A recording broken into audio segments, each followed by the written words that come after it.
He kissed me in the lips at naghiyawan ng lahat. Kung noon nahihiya ako, ngayon buong-buo kong sinuklian ng mga halik niya. Buong tapang kong sinuklian ng mga ibinibigay niya at buong pagmamahal kong tatanggapin ng lahat sa kanya. Get a room! Sigaw nila kaya natatawa akong lumayo kay Dave. I'm not comfortable saying these words to him. Lalo na noon pero ngayon, I have the courage to say this. I love you. Nakagat ko ang labi ko dahil naunahan niya ako. I was about to say that. I love you too, Dave.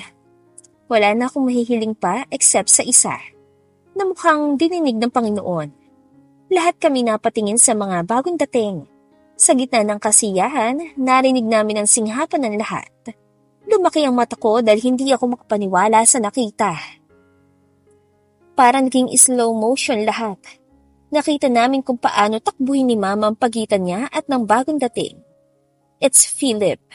Kasama nitong halos 100 na mga tauhan niya. Akay-akay ni Philip ang taong gusto kong makita. Ang taong unang tumanggap sa akin sa side ni Dave. Ang taong tumanggap sa anak ko. Tita Sabina? Boses ni Ino habang tumatakbo papalapit sa babaeng papalapit sa gawi namin. Ganoon pa rin ang itsura niya. Maganda ngunit wala na ang kinang sa mga mata. Warning. Kumusta na siya? Tanong ko kay Dave. Nasa sala kami, ako, si Philip, Diego and Amanda. Si Mom and Daddy nasa kwarto kasama ni Sabina. Her condition is not that good but she was able to recognize us. She's fine, don't worry. Mga bata, tulog na sila. Sabi ko at umusog nang makitang umupo siya sa tabi ko. He snaked his hands around my waist habang kinakausap si Philip. Bad, are you going to stay here? Tanong ni Dave kay Philip. No bad, sa bahay na lang ko. Just call me if you need anything. Sagot ni Philip. Sumulyap ito kay Amanda at ibinalik ang paningin sa amin ni Dave. Ano, magkape ka na muna. Aya ako sa kanya but umiling lang siya. Thank you Zelaya but I got to go.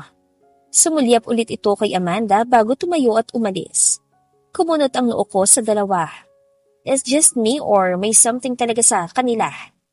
But I'll go ahead. Pauline's waiting for me, sabi ni Diego. Nagpaalam din ito sa akin bago umalis. Nang tignan ko si Amanda ay nakatingin ito sa papalayong bulto ni Philip. Lumiit ang paningin ko sa kanya. Nang mapansin niya na nakatingin ako sa kanya ay nag-iwas agad ito ng tingin sa akin. When they all left, tumayo si Amanda at nagpaalam na pupunta na siya sa kwarto niya. So kami na lang ang naiwan ni Dave sa sala. Nakapulupot pa rin ang kamay niya sa bewang ko. Ipinatong niya ang kanyang baba sa balikat ko kaya lumingon ako ng bahagya sa kanya. Nakatingin siya sa akin sa mga mata. After a week, kailangan kong bumalik sa city, babe. Nagulat ako sa sinabi niya. The company needs me. Parang may kung ano sa puso ko sa sinabi niya. Kinabahan ako. Ayokong malayo siya sa amin ng mga bata pero siya ang inaasahan ng kumpanya nila ngayon. Unlike me, I have Dios in my side. Kailan ka aalis? Malumanay na tanong ko. Sabay kaming aalis ni Kael, Diego at Ben, babe. Mga next week na siguro. I'm going to miss you. Buong katotohanan ang sabi ko sa kanya. He bit the lower lip of his lips, urging me to kiss him and that's what I did. Hinalikan ko siya and napangiti ako nang gumanti siya ng halik. Let's go to our room. Bulong niya at kinuha ang mga kamay ko at hinikit paakyat sa itaas. When we entered our room, he snaked his hands around my waist and pulled me closer to him. I gasped when I felt his friend. It's pretty awake. He chuckled when he see my reactions. Kahit kailan, hindi ko na-imagine na magkakasya sa akin. You're really big. I gulped at natawa ulit si Dave. Yes, love, and I'm gonna make you scream tonight. I don't know what's got into me when it suddenly hit me up. What he said is like a fuel to my desire. Napakagatlabi ako habang naglalakbay ang kamay ko sa katawan niyang may abs. My man is indeed physically fit and hot. Nasabi ko sa isip ko. I leaned closer to his ear and whisper, Go on, babe. Make me scream your name. Feel me. Parang naging hudyat yon para maputol ang tali ng pasensya niya na pumipigil sa kanya para gawin ang kanina pa niyang gustong gawin sa akin. He pushed me down to our bed. He then started to unbutton his shirt at agad na isiniil ako ng halik sa labi. Moan, he slid his tongue in my mouth and deepened the kiss while undressing my clothes. Bilib din naman ako sa talent nito. He can do multitasking while his other hand doing something lewd. Leaving only the boxer, he went on top of me again and smushed his lips against mine. Mas lalong nakikita ang pagnanasa sa mga mata. Buong panggigigil niyang hinalikan ng labi ko at inatake ng halik. Gone with the passionate one. We both shared a kiss na sobrang agresibo and it added the heat that we felt right now. I wrapped my legs around his legs. He cursed and moves in speed. Hindi ko na nga alam kung naririnig ba kami ng mga tao sa labas. Gusto ko man tumahimik but they made me scream loudly. Damn, he's such a tease. I moaned his name loudly. I was screaming as the pleasure hits me. Shit. He's pumping me deeper. His size is not a joke yet, it fitted to mine. I am surprised that I can take him. I stretched this far. No wonder he made me stretch this far. I can feel it. I am near. Don't tell me. I want more. Anya. Nakagat ko ang labi ko sa sinabi niya. Hindi pa siya napagod. Kakatapos lang namin and he's asking for one more. Nang makita niya ang pagkagat sa labi ko ay isiniko niya ang kamay sa kama. Nakatagilid at bahagyang nakaharap sa akin ang katawan. Amazement was evident in his eyes as he looked at me. You're so damn sexy and beautiful, babe. Anya. Feeling ko na mula ako agad at napangiti sa sinabi niya. No wonder, patay na patay ka sa akin. Kinagat niya ang labing niya at napangiti kaya natawa ako. He looks like a teenager nang nakakita ng crush niya where in fact he's in 30s. Why are you smiling? Hindi ba totoo? Natatawang tanong ko. Yeah, totoo naman and so damn tight. Parang nangmatis ako sa hiya sa sinabi niya. Napakatalaga ng lalaking to. At talagang na-insert pa niya ang ganyang klaseng salita ha. My baby's blushing. Anya. Lumapit siya sa akin at buong pagmamahal na pinakatitigan ako. How can he do this to me?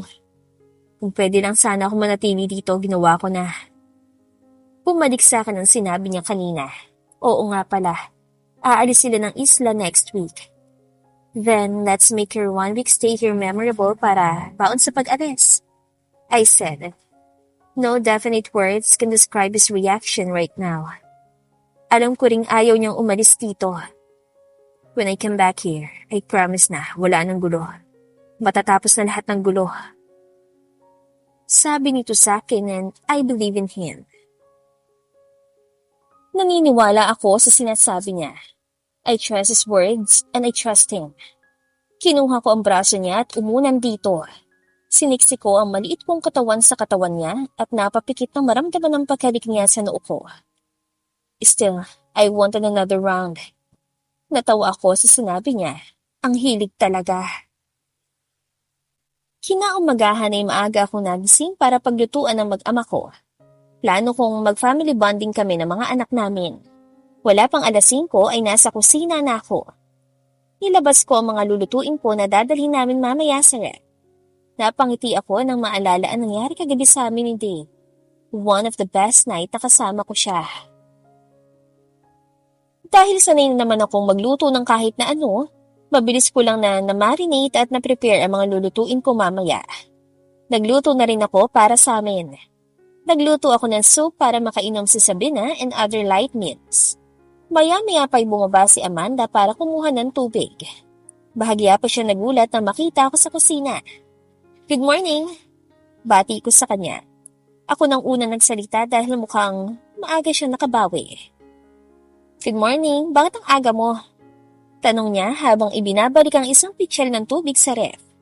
Gusto ko lang magluto. Sabi ko habang inilalagay sa plato ang nalutong bacon and eggs. Tulungan na kita. Sabi niya.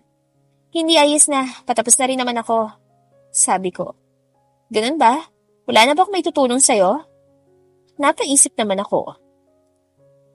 Actually, bala ko sanang kumuha ng buko ngayon. Parang kaya naman siguro namin. Gusto mong sumama? Tanong ko sa kanya. Saan? Tanong niya. Bala ko sanang umakyat sa puno ngayon eh.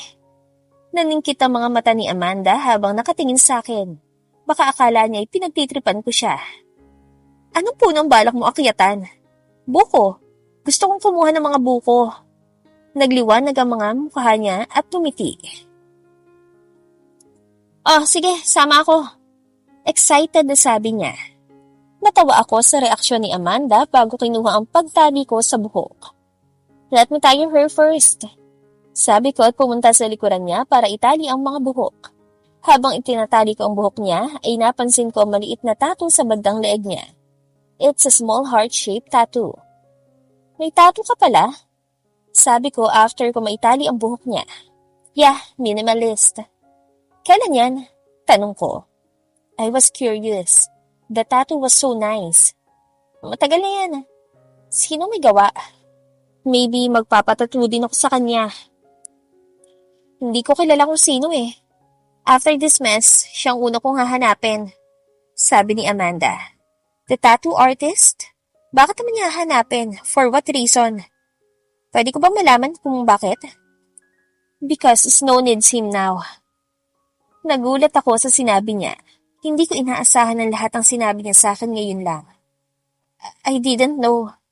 Yan lang ang nasabi ko habang nakatingin sa kanya. No, it's okay. Anyway, tara na? Tanong niya.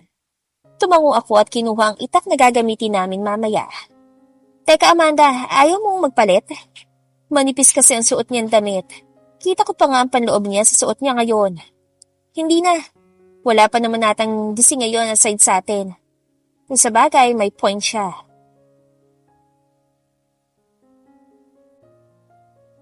Nang makalabas kami ng bahay ay medyo madilim pa nga. Pero halata namang pasinag na ang araw. Tayo lang yatang kumukuha ng buko sa ganitong oras, Ri. Natatawang komento ni Amanda sa gilid ko. Feeling ko rin. Alam ko maraming halaman at puno dito, Ri, pero saan tayo kukuha ng buko? Nang galing kami ni Dave sa likod ay may nakita kong mga buko sa hindi kalayuan. Nasa likod yata, tara, samahan mo ko. Sabi ko at hinila siya papunta sa likod ng bahay na tinitirhan namin. Maganda dito sa isla pero gusto ko nang bumalik sa dati kong buhay. Sabi ni Amanda. Kahit ako naman ay gusto ko rin. Masyado nang malaki ang kinakaharap naming problema, sana hindi na madagdagan pa. Matatapos rin to lahat, tiwala lang. Sabi ko sa kanya nang bigla naming nakasalubong ang nakapants lang na si Philip. Kumunot ang noo ko kung bakit wala siyang damit. Hindi pa siya nalalamigan. Anong ginagawa mo dito? Kunot noong tanong ko sa kanya. At bakit wala kang damit pang itaas? I should be the one to ask you that. Bakit nandito kayo? Maaga pa. Sumulyap siya sa akin bago kay Amanda. Nakita ko ang bahagya nitong pagkahulat nang makita ang suot ni Amanda na nakamanipis na t-shirt lang. Wala ka bang damit? Supladong tanong nito kay Amanda. Meron. Sagot ni Amanda habang hindi nakatingin ng diretso sa mga mata niya. Bakit yun ang suot mo? Paki mo. Para akong nanonood ng live dito sa dalawang couple na nag-aaral. Go and change, sabi ni Philip. Ayoko, bakit ka ba nangingialam? Matapang na sagot ni Amanda. May popcorn ba? Parang sarap umpo sa gilid at kumain ng popcorn habang nakatingin sa kanila. May something ba sila? Hindi ka talaga susunod sa akin, oh. Seryosong tanong ni Philip kay Amanda at buong tapang naman sumagot si Amanda ng oo. Sorry to butt in. Are into lovers quarrel now? If yes, mauna na po ako at kukuha ako ng buko. Sabi ko sa kanila at doon lang sila tumigil kakasagutan. Sasama ako, Zalaya. Sabi ni Amanda at inirapan si Philip sa kanaunang maglakad sa amin. Ang attitude talaga. Mauna na kami, Philip.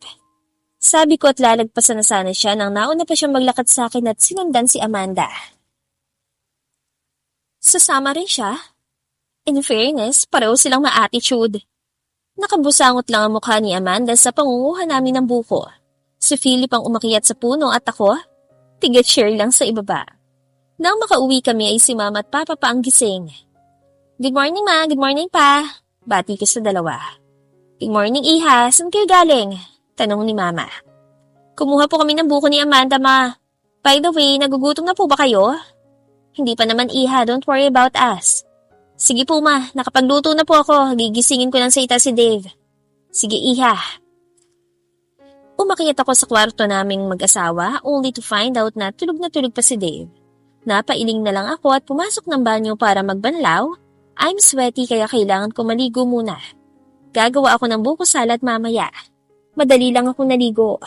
Pagkatapos nun ay agad ako nagbihis at hanggang ngayon ay mahimbing pa rin ang tulog ni Dave. Lumapit ako sa kama at bahagya siyang niyog-yog. Babe, wake up! Umungo lang siya at nagtago sa kumot. Napangiti ako sa ginawa niya. Why is he acting like a kid? Wake up, babe! Natatawang sabi ko. Humiga ako sa itaas niya. Ipinatong ko ang baba ko sa katawan niya habang nakangiti na nakatingin sa kanya. Babe, anya halatang antok na antok pa. Anong oras na kaya? Gising na, babe, sabi ko sa kanya. I'm sleepy, babe. Anya, niyakap niya ako habang nakapikit pa rin. Umayos ako ng higa sa itaas niya. Agad niya akong kinumutan. Naka-boxer shorts lang siya kaya alam ko na may ibang nagising. Babe, wake up na. Tulog ka pa ba't your friend down there gising na? Natatawa kong sabi sa kanya. Ungo lang siya at bumalik ulit sa pagtulog. Inabot ko ang pisngi niya at hinalikan. Ganoon din ang ginawa ko sa kabilang pisngi, paakyat sa ilong at talukap ng mata. Napilitan siyang imulat ang mga mata niya at tinitigan ako. What? Natatawang tanong ko. I'm awake. Anya, nakagat ko ang labi ko nang sumagi sa isipan ko ang ibang bagay na awake na rin. Why are you blushing? Kunot nung tanong niya. Ako? Nagbablush? I'm not blushing, babe. Sabi ko. Pambihirang isipan naman kasi ito, oh. Bakit ko ba kasi naisipan ng bagay na yon? You're thinking something naughty, aren't you? Kunot noong tanong niya. Napatingin lang ako sa mukha niya. Grabe. Habang nakikita ko siya, hindi talaga nawawala sa isipan ko ang unfairness ng mundo. Nagtatampo pa pala ako, babe. Sabi ko sa kanya. Matagal ko na talaga itong dinadala. Nang makita ko siya ng ganito sa malapitan, naalala ko lang bigla ang tampo ko na matagal ko ng kinikimkim. What is it? Anya. His voice is husky. Ang sarap pakinggan. Nagtatampo ako. Bakit ganon? Bakit sa'yo lahat nagmana ang mga anak ko? Galit-galitan ako kunwari.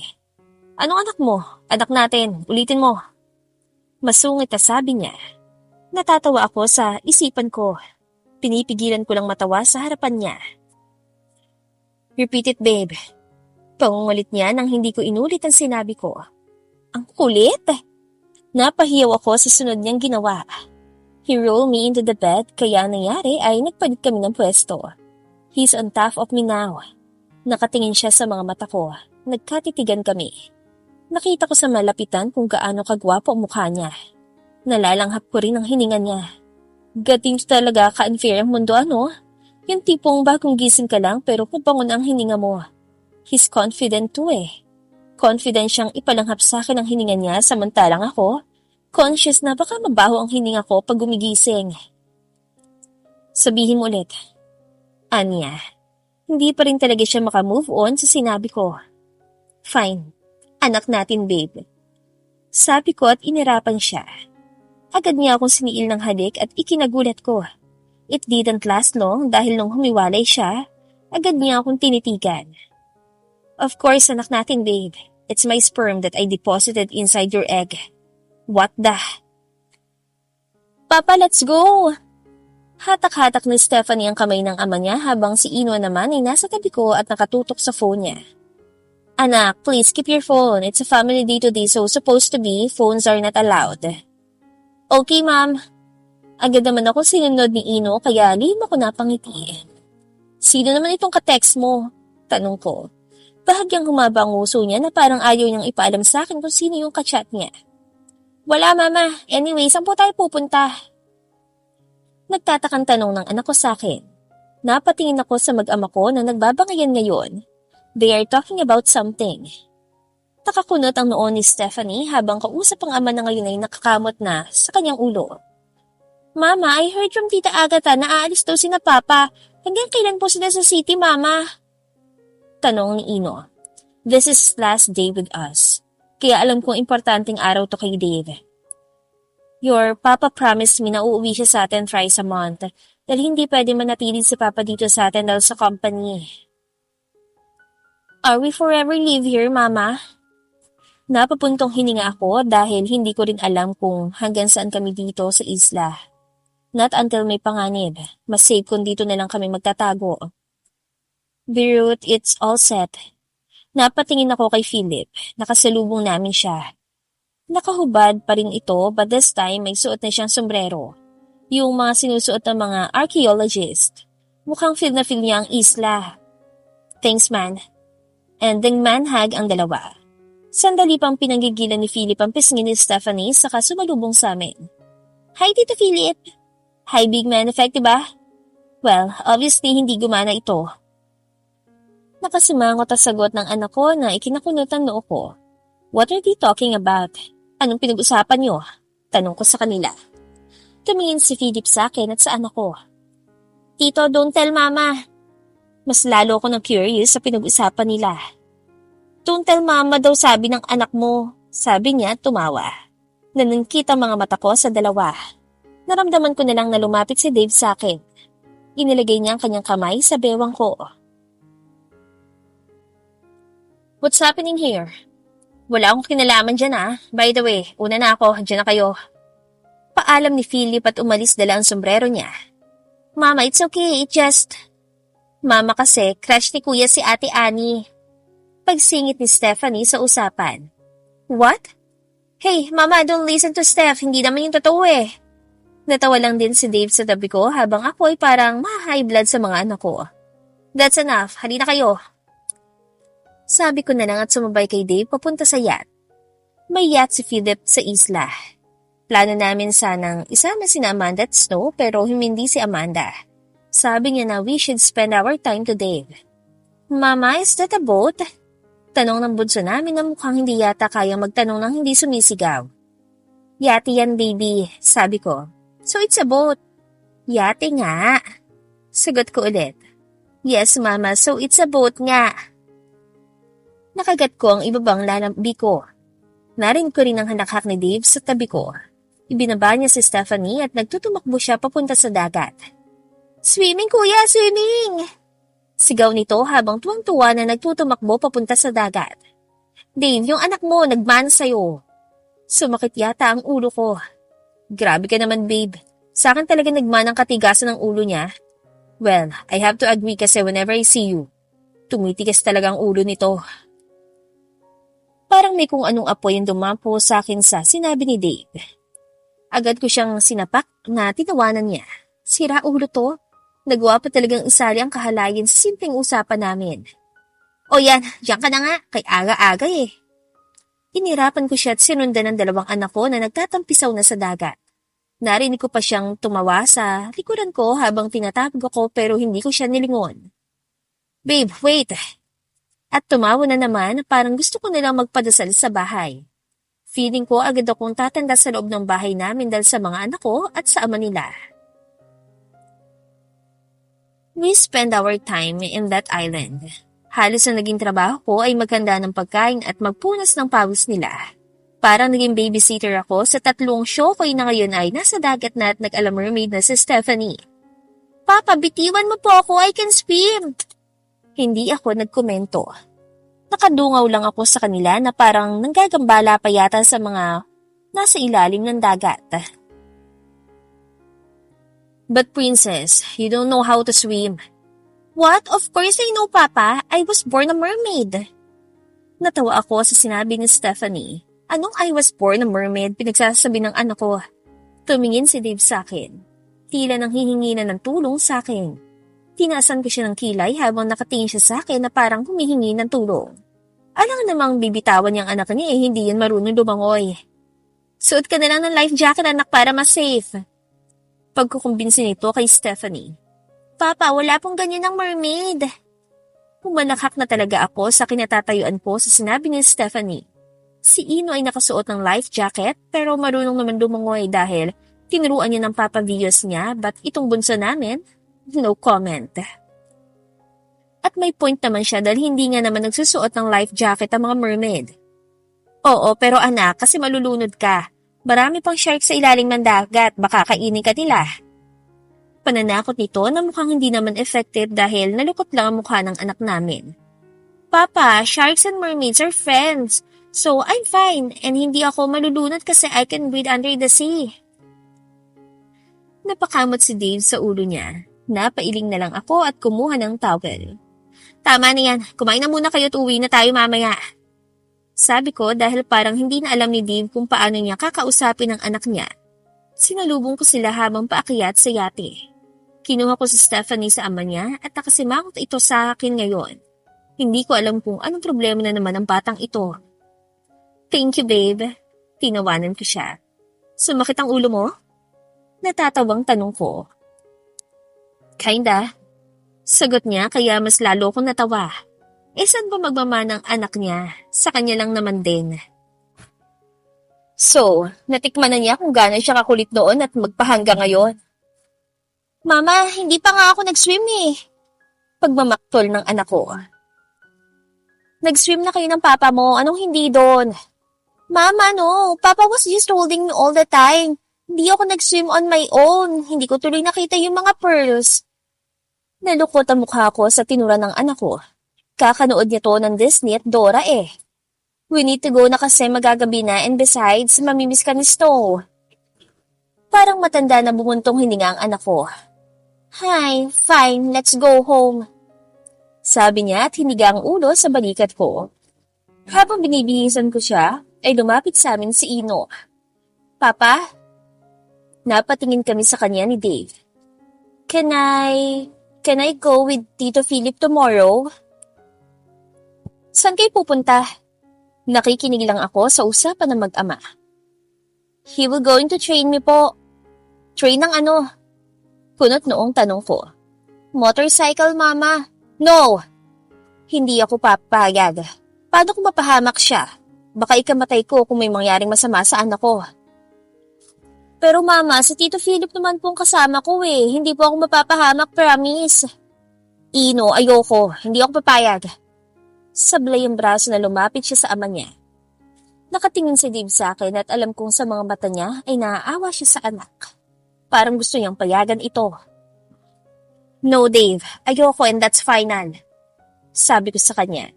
Wala siyang sinabi at nagbuntong hininga lang. Mama, ako pwede? No, young lady. Ang dapat mong gawin ay mag-aral. Agad kaming bumalik sa pangpang. Magagabi na at kulay kahel na ang kulay ng kalangitan. Nakatulog si Stephanie sa kandungan ko kaya nung bumaba ay kinuha siya ni Dave sa akin habang ako naman ay nakahawak sa kamay ni Ino na hindi ako kinikibo. Mas pipiliin kong hindi niya ako kibuin kaysa payagan siya sa pagpapractice ng motorcycle na yan. Sinalubong kami ni Philip.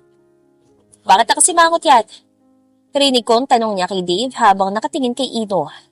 Ayaw payagan ng ina. Mukhang nag-gets agad ni Philip ang nangyayari dahil tumango ito. Nang makarating kami sa bahay ay sinalubong kami ni Snow at Sade. Dumiretso naman si Ino sa lolo at lola niya. Oh, ba't nakasimangot itong gwapo kong apo? Tanong ni Mama.